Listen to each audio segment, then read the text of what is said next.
মুখ বন্ধ করে সব কিছু মনের মতন করলেও একটা কিছু অন্যায়ের মধ্যে কিন্তু কোনো মাফির দাবি থাকে না। Hello guys, welcome back to my channel Bengali মেয়ে নন বেঙ্গলি বউটং মিষ্টি চাল ব্লগে তোমাদের অনেক ওয়েলকাম।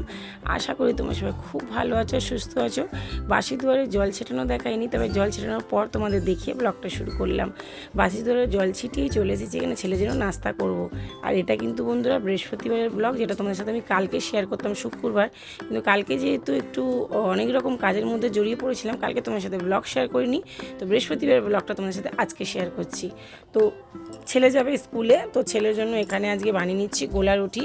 তো ব্যাটার গলিয়ে নিলাম, দেখলেই ব্যাটারে আটা, ময়দা, সুজি, পেঁয়াজ, কালো জিরে, নুন দিয়ে ভালো করে ব্যাটারটা গুলিয়ে নিয়েছি। সুজিটা দিলে একটু মুচমুচে হয়, ময়দাটা দিলে একটু সাদা হয়, কালো জিরে দিলে স্বাদটা আসে, আর পেঁয়াজটাও ধরে নাও টেস্টের জন্যই দেওয়া হয়। তো সব কিছুর নিজের কিন্তু কি বলো কাজ আছে বন্ধুরা। তো আর আটা জিনিসটা দিলাম যাতে করে সফট হয়, ময়দাটা আবার একটু মানে টেস্ট হয় তবে একটু শক্ত হয়। তো ওই জন্য সব কিছু দিয়ে এখানে ভালো করে সুন্দর করে দুটো করে দেবো। আর এই যে বৃহস্পতিবারের পুজোর পর শাশুড়ি এসে আমার শ্বশুরমশাই এসেন ওই পুজোর প্রসাদ দিয়ে গেছে, তো ওই প্রসাদ 4 পিস দিয়ে দিচ্ছি, সাথে একটু সস। আর এই গোলা রুটি, এই গোলা রুটির সাথে মানে কিছুই দরকার পড়ে না, এমনিই আমার ছেলেরা খেয়ে নেয় ওই সস দিয়ে, বা তোমার কি বলে ওই চাটনি দিয়ে, মানে যেরকম ধরনের সস থাকে আর কি ফ্রিজে, সেই রকম সস দিয়েই আর কি খেয়ে নেয়। তো বেশি দেবো না, দুটোই দেবো। আর অলরেডিও ছাতু খাওয়া হয়ে গেছে। আর কি বলো বন্ধুরা, সর্ষের তেলে আমি কিন্তু এই রুটিগুলো একদমই করি না, রিফাইন তেলেই করি। একটা রুটি সর্ষের মানে রিফাইন তেলে করেছি, তারপর দেখি রিফাইন তেলের শেষ। এবার এখন সকাল সকাল আর প্যাকেট মানে ছোবো না, ঢালবো না, খুলবো না, যেহেতু ওটা আমি যেই বালতিতে রাখি সেই বালতিতে চালও আছে। তো ওর জন্য ভাবলাম চলো পরে বেলার দিকে যখন রান্না করব তখন হচ্ছে আর কি ঢেলে নেব তেলটা। তারপর এই যে বাকি কাজে হাত দিতে চলে এলাম। ছেলেতে চলে গেল স্কুলে, বর দিতে চলে গেল। আর এখানে আমি চলে এসেছি, সুন্দর করে বিছানাটাকে গুছিয়ে নিচ্ছি। গদ্দার যেদিন ঘর ঝেড়েছিলাম সেদিন কিন্তু গদির কভারটাও খুলে কেচেছিলাম, কিন্তু গদির কভারটা লাগাতে পারছি না, কারণ এটা না আমার একার দ্বারা খুব একটা হয়ে ওঠে না।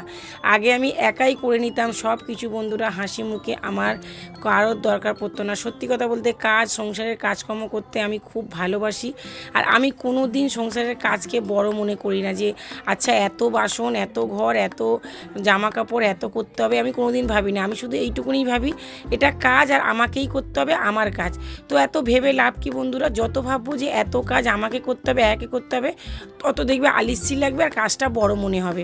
কিন্তু যখন আমরা ভাববো যে না আমার কাজ আমাকেই করতে হবে, বা এটা তো কাজ, রোজেরই কাজ, এতে বড় কী আছে, তখন দেখবে কাজটার কাজ মনে হয় না। আমি কিন্তু এই চিন্তাধারাটাই রাখি বন্ধুরা ডে 1 থেকে, যার জন্য কিন্তু একা হাতে একটা সময় 8 জন ফ্যামিলির সংসার একা হাতে সামলেছি।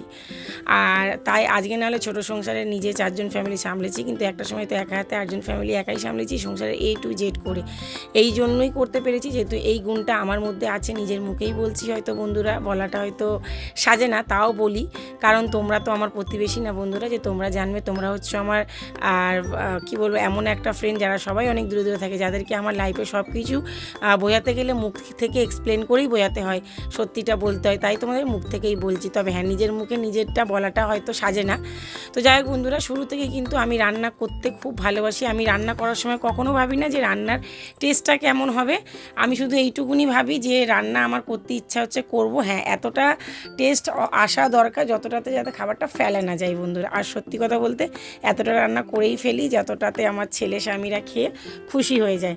আর বাকি রইল সংসারের কাজ, তো সেমনটাই খুশি করেই সব কাজ করি, নিজের মতন করেই করি। আর এত বছর ধরে করেও এসেছি আর আজও করছি বন্ধুরা। তো তারপর তো আশিবাসি সমস্ত সেরে বন্ধুরা রান্নায় চলে এসেছি। তো আগের দিনে তোমাদের ভিডিও শেয়ার করেছিলাম, দিদি ছেলের মেয়েরা এসেছিলো, তো বানানো ভাত দিয়ে আমি বানানো ভাতকে গাজর বিনস দিয়ে ভেজে দিয়েছিলাম, ওরা চিকেন দিয়ে খেয়েছিল। তো বড় ছেলের জন্য ছিল না, ওদের জন্যই অল্প করে ভেজে দিয়েছিলাম। তো বড় ছেলে পরে শুনে বলছিল, মা তুমি ওদেরকে রাইস বানিয়ে দিয়েছো, আমাকে বানিয়ে দাওনি। তো অল্প কটা বিনস আর অল্প কটা গাজর ছিল জানো তো বন্ধুরা। তো তার পরের দিন আমি আর ওই করলাম, রাইস বানিয়ে দিলাম ওই ঘরের চালই দিয়ে, কোনো রকমের সরু চাল বাসমতি চাল ইউজ করিনি। ডেলি যেই চাল দিয়ে ভাত খাই সেই চালেরই ভাতের রাইস আর একটু ডিম আলুর তরকারি করে দিয়েছি। কারণ সেদিন ছেলে কচুরি নিয়ে গেছে, কচুরিটা কিন্তু ঘরে আমি বানাইনি, বাইরের কচুরি। আমি কিন্তু সকালে যে ব্যাটারটা বানিয়েছিলাম অনেকটাই বানিয়েছিলাম, যে ছেলেকেও সেই ব্যাটারটা আর কি দিয়ে দেবো বড় ছেলেকে।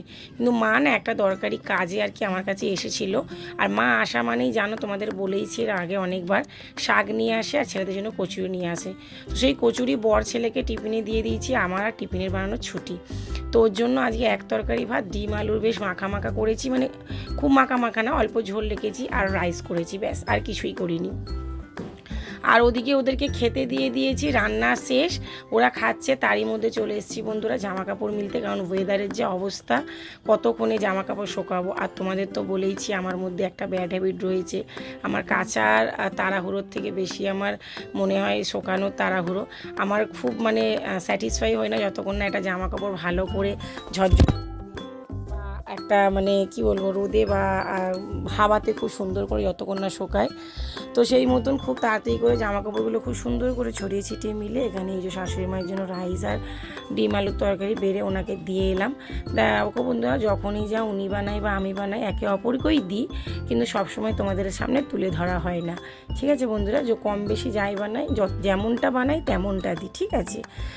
আর তারপর এই যে দুটো কচুরি ছিল যেটা আমি গিয়ে নাস্তা করে নিলাম। তো দেখো বন্ধুরা, বিছনার চাদরের অবস্থায় দেখছো ভাইজি চলে এসেছে, ম্যাম এসেছিলো পড়াতে, এখন বাজে প্রায় ওই 4টে মতন। ম্যাম এসেছিলো 2:30টার সময়, 2:30 পৌনে 3টের সময়।